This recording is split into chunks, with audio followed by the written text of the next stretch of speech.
Hello guys, welcome back to my channel. Andito ako ngayon sa aming taniman at nakakatuwang tignan yung mga pananim ko. Nag-iisang yung mga pananim ko, nag-iisang pechay. Ayan lang. Sa dami ng tinanim ko, yan lang ang nabuhay. Ayan, hindi pa ganun kalalaki. Maliliit yung iba, di pantay, langka. At ang nakakatuwa dito, yung ampalaya ko, dadagdagan ko to ng gapangan kasi gapang na talaga siya. Namumulaklak, nakakatuwa. Ayan, malalaki ng aking mga tanim. Ayan, kita nyo yan? Kita nyo yan? Ang ganda-ganda, diba? Sana tuloy-tuloy siya. Yan, mga ampalaya. Ito yung una kong tinanim. Dalawang ano lang, yung mga nauna. 2 pirasong puno lang ang naunang nabuhay. Ito naman yung kasunod na pananim ko. Maliliit pa. Ito, maliliit pa. At gagawin ko pala to ng gapangan. Nakakaawa naman, gumapang na. Ayan, gumapang na sila. Kulang sa gapangan eh.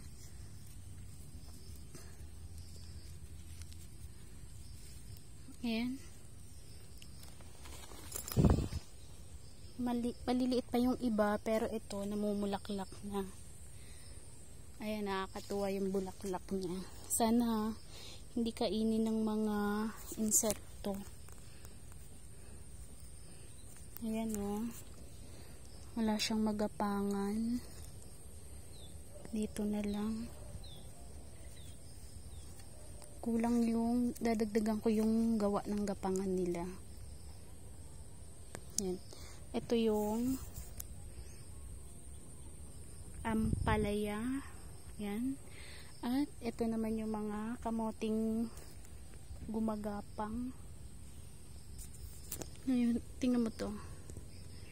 Naghahanap sila ng magagapangan. Kulang ang gapangan. Kailangan kong magdagdag ng gapangan nila. Kasi lumalaki na sila. Gumapang na. Ayan yung mga kamote. Yung mga butas-butas na dahon na yan. Yan yung mga dahon noon pa na kinain ng mga uod. Nung inalis na namin yung mga sanga ng puno, doon na umpisang gumanda ang mga dahon niya. Yung iba walang mga butas, pero yung iba meron. At ito naman yung patola. Malalaki na. Ayan, naghahanap na ng magagapangan. Kaya lang may nakita ako dito. Ito. Ayan. Ayan Ay, kinain. Huwag mo kainin yan. Huwag mo kong agawan. Dito ka dito. Dito ka dito. Gapang ka dito. Makati to. Daming balahibo. Huwag mong kainin yan. Gapang ka dito, gapang. Makati to. Pag ako natalsikan ng ano neto. Gapang. Huwag mo kong talsikan ng mga balahibo mo. Yan. Ililipat kita sa pwede mong kainin. Doon ka. Doon sa kabila. Ayan. Madami na akong pwede na akong mag-harvest ng kamuting dahon ng mga kamote. Ayan, kinain niya Yung mga pananim ko kasi organic siya, kaya hindi ko to nilalagyan ng mga medisina. Ang kaibahan lang sa mga organic, ganito ang magiging dahon niya. Yan. Kailangan lang lagyan ng pampataba ulit na organic Ayan, no. Pero green naman siya pagdating sa taas. Okay naman yung mga dahon niya. Ito yung Baguio beans. Yan. Baguio beans yan. Ito naman yung sitaw. Pinagsama-sama ko na sa isang taniman kasi kulang yung ano ko nagawang plat. Ito yung sili. Ayan, malalaki na yung mga tanim ko, oh. Ay, may nakita ulit ako. Saan na yun? Ayan. Ito yung kalaban natin kapag ang tanim natin ay organic. Yan. Kakainin nila yan. At, sana? Yan, oh. Tatapon ko siya sa kabila yung mga damo ang makakain niya. Yun. Nakakatuwa lang. Ito yung mga naghirapan ko ng 2 buwan. Yan, oh. Ito yung langka. Ito yung sili. Andito yung mga kamoting kahoy. Nakakatuwa, malalaki na sila. Yan, gabi. Kamoting kahoy. Ayan. Nilagay ko dyan yung kamote. Ay, hindi sila kinain ng mga mga uod. Ayan, mga kamote yan. Umulan dito kagabi. Kaya, masaya sila na nadiligan sila kagabi. Ayan yung, ito maliliit yung okra ko na to. Ito yung malaking okra na na hindi ko naman to naalagaan. Ayan, oh, meron ng tawag neto siya, bulaklak. Namumulaklak na. At ito yung saging. Ayan yung mangga. Dito naman ay masukal na agad. 1 linggo lang na hindi na bungkal. Ay ube. Ayan, ube. At kalabasa. Nasa yan, saging. Ayan yung sayote ko. Nasa dulo. Dapat naarawan pala to. Liit niya. Ang liit ng sayote. Nasa pinaka sulok ko kasi na na itanim. Ayan, malalaki na ang kamuting kahoy, oh. Ayan, oh, yung lagi kong naaapakan dati. Ito yung kalabasa. Kalabasa din yan. Alisin ko lang to. Aray, ala, ang sakit pala ng neto, parang tinik. Aray, masakit siya sa balat.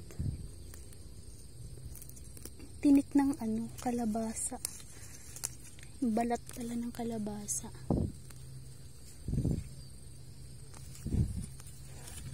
Yan. Kalabasa. Mataba siya. Ito naman, ito halo. Sinaboy ko dito lahat yung neto. Tawag neto. Sinaboy ko dito lahat yung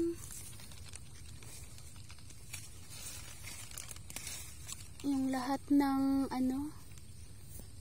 buto. Kaya hindi ko na din inalis dyan. Hinayaan ko na lang. Hayaan ko na lang na gumapang sila. Alisin ko lang yung mga lumang dahon. Nakakatuwa lang kasi kahit lingguhan ang punta namin dito, nabuhay talaga sila. Hindi naman namin araw-araw to naalagaan. Kaya nakakatuwa, lumalaban sila. Malalaki na rin yung tanim naming saging. Yung grafted na langka. At may tinanim ako ditong kalabasa na galing Egypt. Malalaki daw yun. Ang nun, hindi nag-survive, nawala rin. Talagang ganun, hindi natin alam yung ng ibang lugar, ibang bansa, mga pananim nila. Hindi natin gamay kung paano ang alaga. Lingguhan lang naman din kami makapunta dito, kaya hindi rin namin nababantayan. Ang bilis tumubo ng mga ng mga damo. Noong Sabado lang nagapas ako dito, malinis. Pagbalik namin isang linggo, dami na naman. Ito yung malunggay na tinanim ko, na mga buto. Malalaki na rin. Nakakatawa talaga na may mga pananim na akong nakikita. Yan, mga organic. Pwede ko na yatang gulayin to. Ayan, no? Malalaki na siya. Yan, malaki na. Sarap niyan, gulayin. Nagtanim ako ng mani. Isa, dalawa,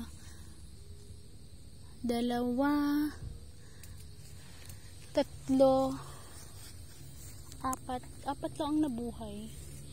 Ang kamatis, okra maliliit. Ang kamatis, nagsusurvive talaga ang kamatis pag hinahayaan Kasi yung mga tanim ko sa bahay, alaga.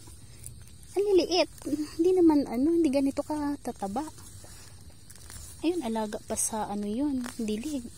Pero dito, yung mga kamatis, hinahayaan ko lang, nabubuhay sila. Katulad neto, nabuhay. Hindi ko naman inaalagaan ng araw-araw. Tsaka ito,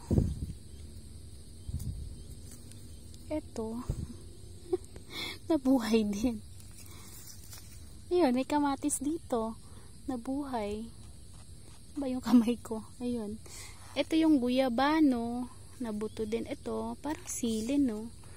Hindi ko alam kung nakapagsaboy ako ng sili dyan. Ang sinaboy ko dito, alam ko ang sinaboy ko dito, saluyot. Pero ni isang saluyot, wala akong nakita.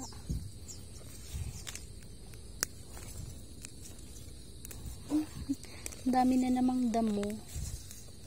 Ayan yung kamatis. Alisin ko lang yung lumang dahon ng kamatis. Para ano yun? Alisin ko lang yung mga lumang dahon niya para pagbalik namin malaki na.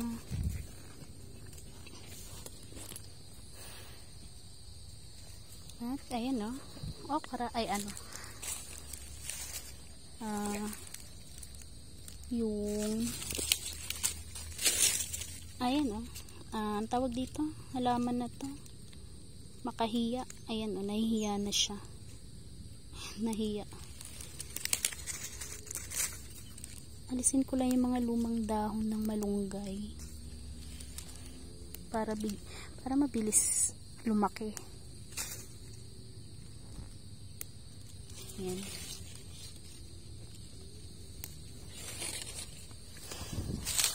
Hindi nabuhay yung mga kalabasa na malalaki. Dapat ang bunga. Bigay lang sa akin yun. Pero hindi talaga siya nag-survive. Baka sa init.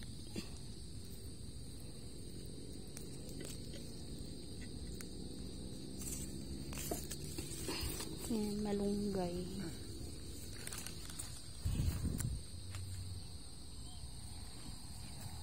Hindi talaga talaga nag-survive ang kalabasa. Ayan, kumukulog.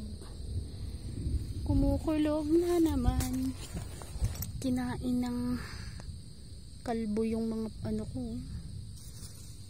Pananim ko dito. Ito. Ang bilis ng ano. Ang bilis tumubo ng mga damo.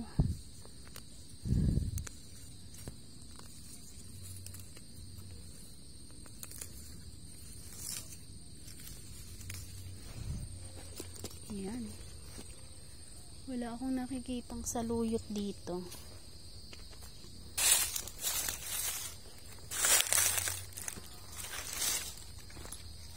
Ito yung mga kahoy na pinutol namin kasi hindi naaarawan yung mga hindi naaarawan yung mga tanim. Kaya kinakain ng mga uod. Ito, ayan, may ubi dyan. Pinapagapang. Ming, wala kaming pagkain. May pusa pala dito. Ito. Bukas ko na to asikaso.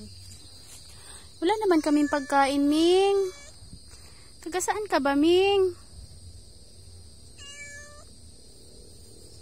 Ang payat mo naman, Ming. Bukas, Ming, may pagkain kami, Ming, dala. Wala kaming pagkain, Ming. Grabe, yung ulan siguro kagabi. Kasi warak yung ano namin, no? Gamit namin, lumipad. Bukas, Ming, may pagkain kami, Ming. Dito yung mga punla ko, wala ring nabuhay. Ito yung saging. Ito yung ginawa kong silungan namin. Ayan, nakakatuwa yung mga pananim ko. May dumikit sa akin. Ano ba yun?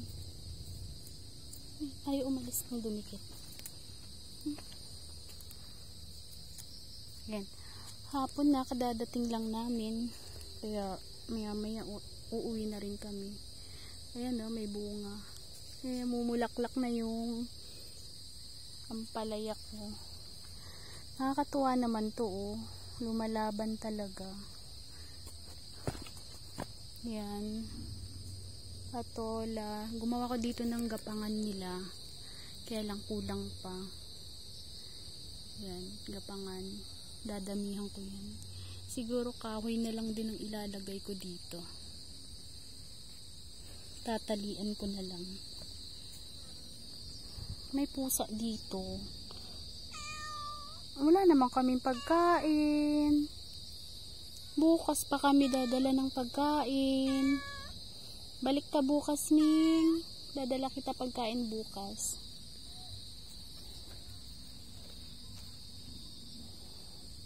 Yan, kumukulog. Mukhang uulan. Mukhang uulan. Ayan, no. Kaya siguro, yan, makulimlim ang langit. Ayan yung langit. Ito yung paligid namin dito. Puro mga punong kahoy, punong mangga. Ang laki ng mangga na yan. Mga saging. Yan. Pinutol namin yung mga sanga niyan dahil dyan naninirahan ang mga uod. Yan, ito yung paligid namin. Mukhang uulan na. Yan. Mukhang uulan na o makulimlim na ang langit. Yan, may kulog na. Kumulog na. Bukas, Ming, dadalang kita pagkain. Wawa ka naman. Wala kaming pagkain. Wala akong pagkain dito.